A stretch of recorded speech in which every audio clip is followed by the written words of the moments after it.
ಹಾಗೆ ದಾಸನ ಭಾವ ಹೊಂದಿದವರಲ್ಲ.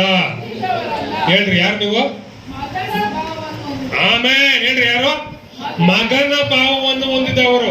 ದಾಸನ ಭಾವ ನಾವು ತಿರುಗಿ ಭಯದಲ್ಲಿ ಬೀಳ್ತಾ ಇದೀವಿ ಅಂದ್ರೆ ನಾವು ದಾಸರು. ಗುರ್ತಿಟ್ಕೊಡ್ರಿ. ದೇವರ ಕೃಪೆ ನಮ್ಮನ್ನ ಮಗನು ಮಗಳಾಗಿ ಮಾಡಿದ್ರೆ ನೀವ್ ಇನ್ನೂ ದಾಸ ದಾಸ ಅಂದ್ರೆ ತಿರುಗಿ ಭಯದಲ್ಲಿ ಬೀಳ್ತೀರ. ಎಲ್ಲ ನೋಡಿದೆಲ್ಲ ಭಯನೇ ನಿಮ್ಗೆ. ಯಾವಾಗ ನಿಮ್ಮೊಳಗೆ ನಾನು ಮಗನು, ನನ್ನ ಸನ್, ನನ್ನ ಡಾಟರ್, ನನ್ನ ಮಗಳು ಅಂತ ಯಾವಾಗ ಅರಿಕೆ ಮಾಡ್ತೀರೋ ಆಗಲೇ ನೀವು ದೇವರ ಮಗ. ಮೇಲೆ 15 ಹೋದ್ರಿ ಫಸ್ಟ್. ಯಾರ್ಯಾರು ದೇವರ ಆತ್ಮನಿಂದ ನಡೆಸಿಕೊಳ್ತಾರೋ ನೋಡ್ದ ಯಾರು ಮಕ್ಕಳು? ದೇವರ ಮಕ್ಕಳು ಯಾರು ದೇವರ ಆತ್ಮನಿಂದ ನಡೆಸಲ್ಪಡ್ತಾರೆ. ಹಲ್ಲೆಲೂಯಾ.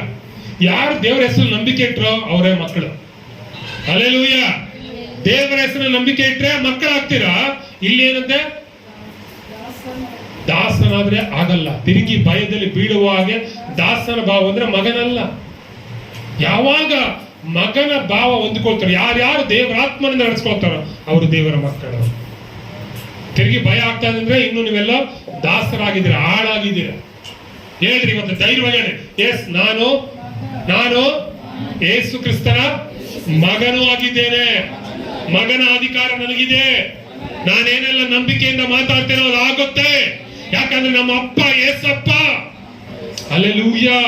ನಂಬಿಕೆ ನನ್ನ ತಂದೆ ಏಸಪ್ಪ, ನನ್ನ ಅಪ್ಪ ಏಸಪ್ಪ.